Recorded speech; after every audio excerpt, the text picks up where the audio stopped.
രാവിലെ എണീറ്റപ്പോൾ ആൾ പറയുക എനിക്കിന്ന് വൈകിട്ട് പോകണം, എനിക്ക് കുറച്ച് സാധനങ്ങൾ ഉണ്ടാക്കി തരണം, അതിന് സാധനം മേടിക്കാൻ പോവാം, നീ റെഡിയാവുന്നു. അങ്ങനെ നമ്മൾ മൂന്നുപേരും കൂടെ റെഡിയായി ആറ്റിങ്ങിൽ പോയി. നമ്മൾ കുറച്ച് സാധനങ്ങളൊക്കെ മേടിച്ച് വരുന്ന വഴിക്ക് ബിരിയാണി മേടിച്ചുകൊണ്ട് വന്നു.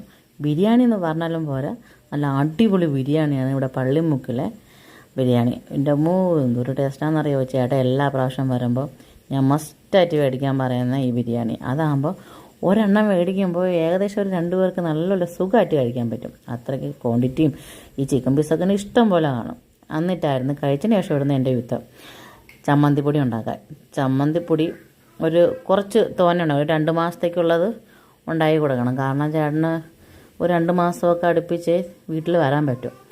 അപ്പോൾ 2 മാസത്തേക്കുള്ള ചമ്മന്തിപ്പൊടി, കാരണം വണ്ടിയിൽ ആൾ വേവിച്ചാണ് കഴിക്കുന്നത്. അപ്പോൾ ചമ്മന്തിപ്പൊടിയൊക്കെ ഉണ്ടെങ്കിൽ ആ അതിൽ കുറച്ച് കറികളൊക്കെ വെച്ചാൽ മതി. അതിന് ശേഷം വെച്ചതാണ് കണവ റോസ്റ്റ്. കണവ റോസ്റ്റ് എന്ന് പറയുമ്പോൾ ആൾക്ക് ഭയങ്കര ഇഷ്ടമാണ് കണവ. നിങ്ങൾ തേങ്ങ അരച്ച് തോരൻ വെക്കൂലേ, അതൊന്നും ആൾക്ക് വലിയ ഒരു പ്രിയമല്ല. ഇങ്ങനെ റോസ്റ്റ് ചെയ്ത് ഇങ്ങനെ തേങ്ങ കൊത്തൊക്കെ ഇട്ട് റോസ്റ്റ് ചെയ്ത് കൊടുക്കണത് ഭയങ്കര ഇഷ്ടമാണ്. അപ്പോൾ ആൾ വരുമ്പോഴത്തേക്ക് ഞാൻ മസ്റ്റായിട്ട് മേടിക്കുന്ന കണവ മേടിക്കും, കൊഞ്ചും മേടിക്കും.